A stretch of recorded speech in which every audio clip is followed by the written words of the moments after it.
മുൻ രാഷ്ട്രപതി രാംനാഥ് കോവിന്ദ് തലവനായ സമിതി ഒരു രാജ്യം ഒരു തിരഞ്ഞെടുപ്പ് പദ്ധതിയിൽ വിശദമായ പഠനം നടത്തി.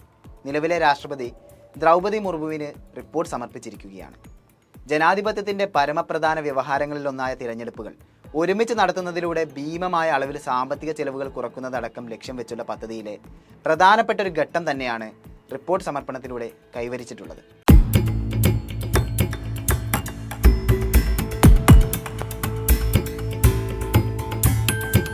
സ്വാതന്ത്ര്യാനന്തര ഇന്ത്യയിൽ 1967 വരെ ഏതാണ്ട് എല്ലാ നിയമസഭാ പാർലമെന്റ് തിരഞ്ഞെടുപ്പുകളും ഒരുമിച്ചായിരുന്നു നടത്തിയിരുന്നത്. എന്നാൽ ചില സംസ്ഥാനങ്ങളിലെങ്കിലും കാലാവധി പൂർത്തിയാക്കാതെ മന്ത്രിസഭകൾ നിലംപൊത്തുന്ന സ്ഥിതിവിശേഷം ഉണ്ടാകുന്നതിനെ തുടർന്നാണ് ഒരുമിച്ചുള്ള ഈ തിരഞ്ഞെടുപ്പുകൾക്ക് അവസാനമുണ്ടാകുന്നത്. 2014 ഒന്നാം മോദി സർക്കാരിന്റെ അധികാരാരോഹണം മുതൽ ഒരു രാജ്യം ഒരു തിരഞ്ഞെടുപ്പിനായുള്ള മുറവിളികൾ ഉയർന്നിട്ടുണ്ടായിരുന്നു. ഈ വിഷയത്തിൽ വിശദമായ പഠനം നടത്തുന്നതിനും ഏകീകൃത തിരഞ്ഞെടുപ്പിന്റെ സാധ്യതകൾ വിശകലനം ചെയ്യുന്നതിനും വേണ്ടിയായിരുന്നു 2023 സെപ്റ്റംബറിൽ മുൻ രാഷ്ട്രപതി രാംനാഥ് കോവിന്ദ് തലവനായുള്ള ഒരു ഹൈ ലെവൽ കമ്മിറ്റി രൂപീകരിക്കുന്നത്.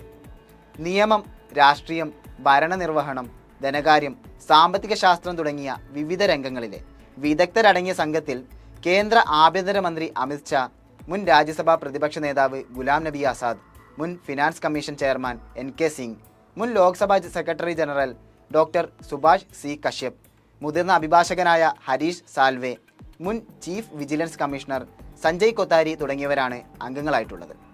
191 ദിവസം നീണ്ടുനിന്ന പഠനങ്ങൾക്കും വിദഗ്ധരുമായുള്ള കൂടിക്കാഴ്ചകൾക്കും സമൂഹത്തിൻ്റെ വിവിധ ഭാഗങ്ങളിൽ നിന്നുള്ള പ്രതിനിധികളിൽ നിന്നും പൊതുജനങ്ങളിൽ നിന്നുമടക്കം അഭിപ്രായങ്ങൾ കൈക്കൊണ്ട ശേഷവുമാണ് 18,000 പേജുകളുള്ള സമഗ്ര റിപ്പോർട്ട് ഹൈ ലെവൽ കമ്മിറ്റി തയ്യാറാക്കി മാർച്ച് 14 രാഷ്ട്രപതിക്ക് സമർപ്പിച്ചിട്ടുള്ളത്. ഏകീകൃത നിയമസഭാ പാർലമെന്റ് തിരഞ്ഞെടുപ്പിന് ശേഷം 100 ദിവസങ്ങൾക്കകം തന്നെ പഞ്ചായത്ത്, മുനിസിപ്പൽ കോർപ്പറേഷൻ തിരഞ്ഞെടുപ്പുകളും ഏകീകൃതമായി സംഘടിപ്പിക്കാനുള്ള നിർദ്ദേശവും സമിതി മുന്നോട്ട് വെച്ചിട്ടുണ്ട്. പാർലമെന്റിലെ സഭകളുടെ കാലാവധിയെക്കുറിച്ച് പ്രതിപാദിക്കുന്ന ആർട്ടിക്കിൾ 83, സംസ്ഥാന നിയമസഭകളുടെ കാലാവധി പ്രതിപാദിക്കുന്ന ആർട്ടിക്കിൾ 172 എന്നിവയുടെ ഭേദഗതിയും ഭരണഘടനയിലേക്ക് ആർട്ടിക്കിൾ 82A എന്ന പുതിയ ആർട്ടിക്കിളിൻ്റെ ഉൾപ്പെടുത്തലുമാണ് സമിതിയുടെ ആദ്യ നിർദ്ദേശം. ഈ ഭരണഘടനാ ഭേദഗതിക്ക് സംസ്ഥാനങ്ങളുടെ അംഗീകാരം ആവശ്യമായി വരില്ല. ഏകീകൃത തിരഞ്ഞെടുപ്പ് നടപ്പിൽ വരുത്തുന്നതിനായി പഠനസമിതി മുന്നോട്ട് വെക്കുന്ന രീതി, പാർലമെന്റ് തിരഞ്ഞെടുപ്പിന് ശേഷം പുതുതായി രൂപീകൃതമാകുന്ന ഗവൺമെന്റിന്റെ ആദ്യ മീറ്റിംഗിൽ ആർട്ടിക്കിൾ 82A നടപ്പിൽ വരുത്തുന്നതിനായി രാഷ്ട്രപതി നോട്ടിഫിക്കേഷൻ നൽകുക എന്നുള്ളതാണ്. ഈ ദിവസം അപ്പോയിൻമെന്റ് ഡേറ്റ് എന്നറിയപ്പെടും. ഈ തീയതിക്ക് ശേഷം നിലവിൽ വരുന്ന എല്ലാ നിയമസഭകളുടെയും കാലാവധി ലോക്സഭയുടെ മുഴുവൻ കാലാവധിക്കൊപ്പം അവസാനിക്കും. ഇതിനിടെ തൂക്കു മന്ത്രിസഭയും അവിശ്വാസ പ്രമേയവും അടക്കമുള്ള കാരണങ്ങളിലൂടെ ഏതെങ്കിലും മന്ത്രിസഭ തകരുകയാണെങ്കിൽ തിരഞ്ഞെടുപ്പുകൾ ഉണ്ടാകും. എന്നാൽ ഈ തിരഞ്ഞെടുപ്പിൽ ഭരണത്തിൽ വരുന്നവരുടെ കാലാവധി ലോക്സഭയുടെ കാലാവധിക്കൊപ്പം അവസാനിക്കുകയും ചെയ്യും.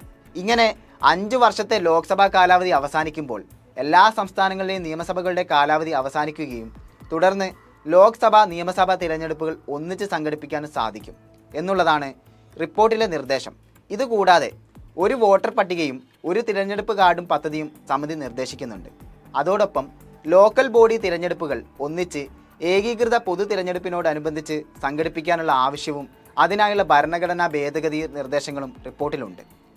നിലവിൽ കോൺഗ്രസും ഇടതുപക്ഷ സംഘടനകളും അടക്കം പ്രതിപക്ഷത്തെ പ്രധാന പാർട്ടികളെല്ലാം തന്നെ ഏകീകൃത തിരഞ്ഞെടുപ്പിനെതിരായി രംഗത്തുണ്ട്. ഇന്ത്യയുടെ ഫെഡറൽ സ്വഭാവത്തിന് നേരെയുള്ള കടന്നാക്രമണമാണിതെന്ന ആരോപണമാണ് പ്രധാനമായും ഉയരുന്നത്.